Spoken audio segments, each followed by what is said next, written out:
Seja muito bem-vindo, seja muito bem-vinda à nossa primeira correção de exercícios juntos aqui. A gente está inaugurando uma nova playlist, uma nova linha editorial aqui do canal, que é a Resolvendo Biologia, tá? Então a gente vai ter correções de provas completas, exercícios individuais em cada um dos vídeos aí, para você não ficar, cara, procurando videoaulas muito longas, com correções completas, enfim. Aqui a gente vai um pouquinho de cada vez, entender o exercício, esmiuçar o enunciado para conseguir te ajudar na tua resolução, tá? Como é que vai funcionar? Daqui a pouquinho eu vou abrir esse material que está aqui exposto, para você conseguir ler melhor. Vou tirar meu rosto da tela, vou deixar uns segundinhos para você conseguir printar o exercício, e aí se você quiser, você pausa, tenta resolver e depois volta para ver se você acertou ou não. Beleza? Vale salientar que, se você quer um curso completo de biologia com mais de 200 videoaulas gravadas, com simulados inéditos, com mentoria, com tudo que você tem direito, cara. Um monte de coisa. Você quer conhecer um programa como esse? Aqui pelo QR Code ou pelo link aqui da descrição, você vai encontrar o curso de um parceiro nosso aí, o Extensivo Biologia 2026. Te convido a conhecer, tá bom? Caso seja do teu interesse. Carlos, ainda não quero investir, vou ficar aqui pelo canal mesmo. Então, se você puder se inscrever, compartilhar, curtir, tudo que todo mundo que produz vídeo aqui para as redes sociais está acostumado a te pedir. Se você puder fazer isso, você vai levar segundos e vai me ajudar muito. Beleza? Vamos direto a ele então, tá? A gente vai começar a falar sobre exercícios do Enem, esse último Enem é de 2025. Eu estou usando como referência o caderno verde, tá? Do segundo dia, claro.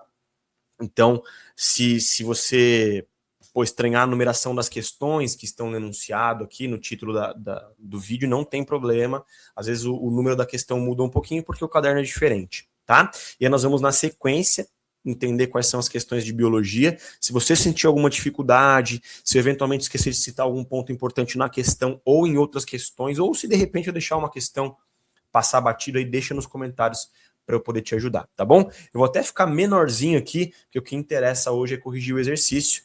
Então, vamos juntos, tá? O primeiro exercício que a gente vai avaliar aí, ó, vou até abrir minha canetinha para poder dar uma rabiscada aqui, é o exercício 93, tá bom? Se não tiver enganado, ele é até o segundo ou terceiro exercício do caderno verde.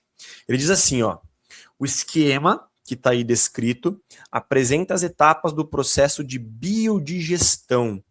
Carlos, o que é biodigestão? O nome já é um pouco autoexplicativo, mas pegar um composto orgânico complexo grandão e degradá-lo em substâncias menores. Às vezes compostos orgânicos também, mas mais simples, com cadeias carbônicas menores, enfim, tá bom? E ele continua, né? A biodigestão é uma forma de dar um destino sustentável, tá? A excrementos de animais. Por excremento, entenda fezes, urina, principalmente fezes, mas urina, dejetos, né? Pelo que caiu, chifre que trocou, enfim, tá? E restos de comidas produzidos em áreas de criação de gados e porcos confinados. Em resumo, até aí, tranquilo, ele está dizendo assim, ó, o processo de biodigestão vai pegar esse monte de material que poderia degradar o meio ambiente e vai dar um destino um pouquinho mais sustentável para ele, tá? A imagem aí está descrevendo o processo de biodigestão. Então aqui a gente tem ó, uma vaquinha e um porquinho representados. Estou olhando aqui para o meu computador para a imagem, tá?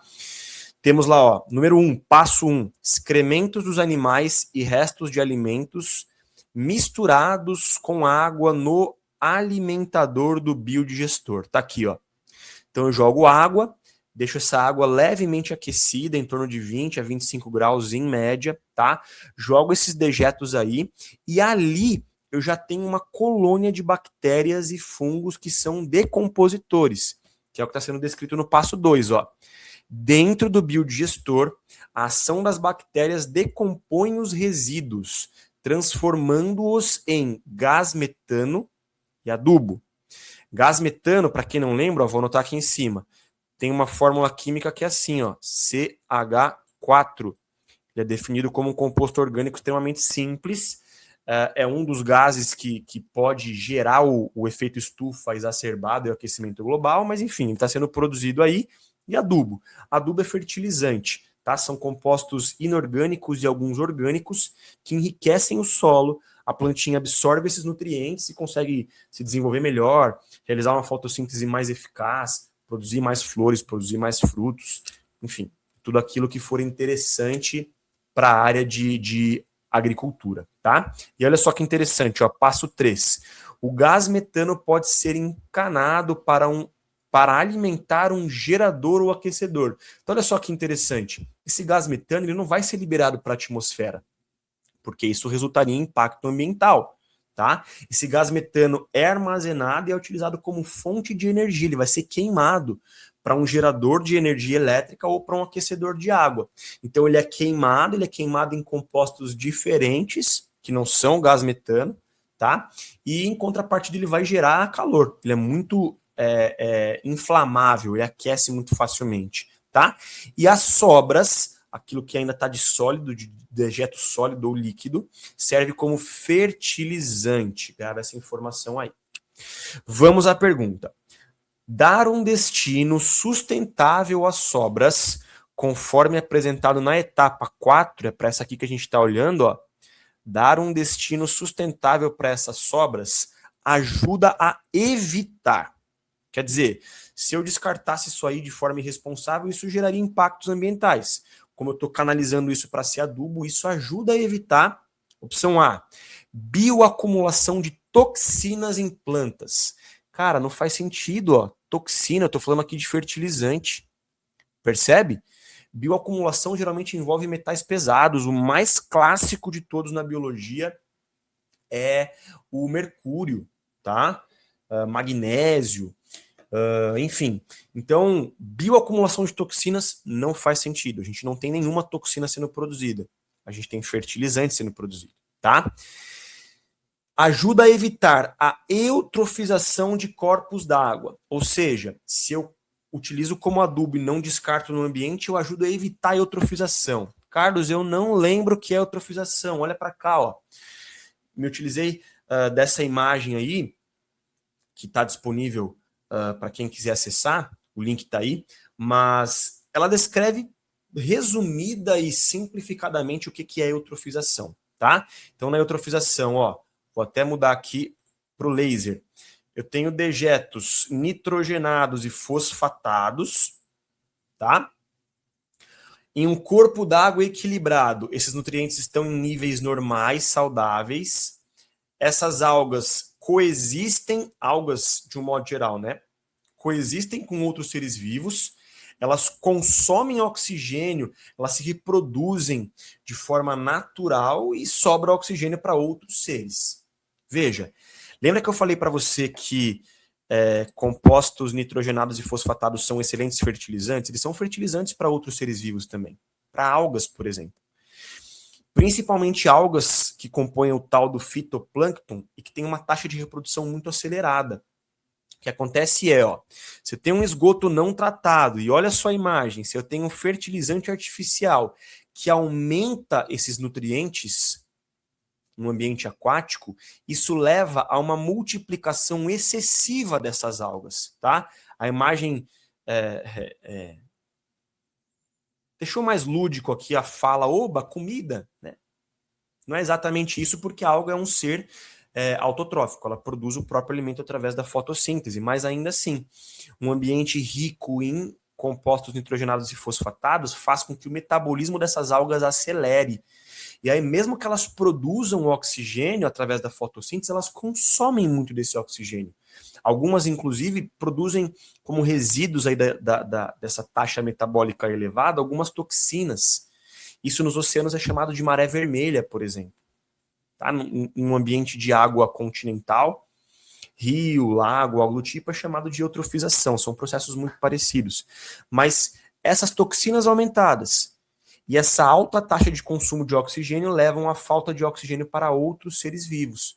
Isso leva à morte desse peixe, que se alimenta de um outro peixe, que serve de alimento para um outro peixe, ou seja, toda uma cadeia alimentar fica impactada.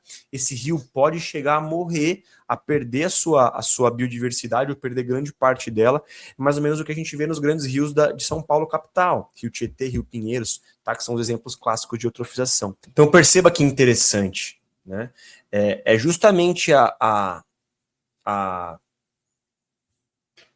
poluição, a liberação desses compostos de maneira irresponsável que, uma vez caindo em lençóis freáticos, sendo carregados, por exemplo, por uma enxurrada depois de uma chuva, chegam aos corpos d'água e levam a eutrofização. Então, olha só que interessante, né? Deixa eu até mudar a cor da canetinha aqui para você poder entender qual é a correta, né?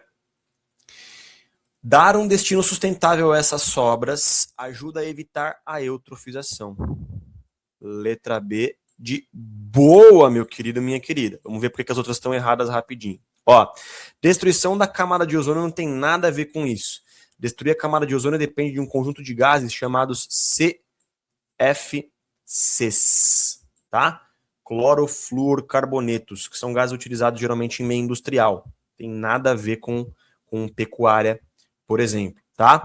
Inversão térmica é um fenômeno atmosférico que depende de poluição, de um ambiente altamente urbano. Tem nada a ver também com o que está sendo tratado aqui. E produção de chuva ácida também não faz sentido, porque para que a chuva ácida seja produzida, a gente tem que liberar compostos predominantemente feitos ou que tenham enxofre, né, na composição aí. Não é o caso. Então, só nos resta a alternativa B de bola, né? E eu acabei de perceber que eu toquei a aula inteira aqui, rabisquei a nossa questão e não deixei você tirar print. Então, vou fazer duas coisas, ó. Eu vou tirar a minha imagem aqui da telinha, vou deixar só o exercício, você deve estar me ouvindo aí. Você pode tirar um print com os meus rabiscos. E agora eu vou apagar os rabiscos para você tirar um print da questão sem os rabiscos. Tá? E aí você consegue depois ter essa questão salva aí para resolver, enfim. Beleza, meu querido, minha querida? Espero que tenha feito sentido para você. Mais uma vez, se você quiser conhecer o Extensivo Biologia 2026, ou escaneia aqui o QR Code ou clica no primeiro link da descrição. Caso você não seja inscrito, não tenha curtido, curta aí, cara. Me ajuda. Não tenha curtido, fique à vontade para curtir, para se inscrever e para compartilhar esse vídeo com quem você bem entender. Tá bom? Muito obrigado, a gente se vê no próximo vídeo de correção. Um grande abraço para você e até lá. Valeu!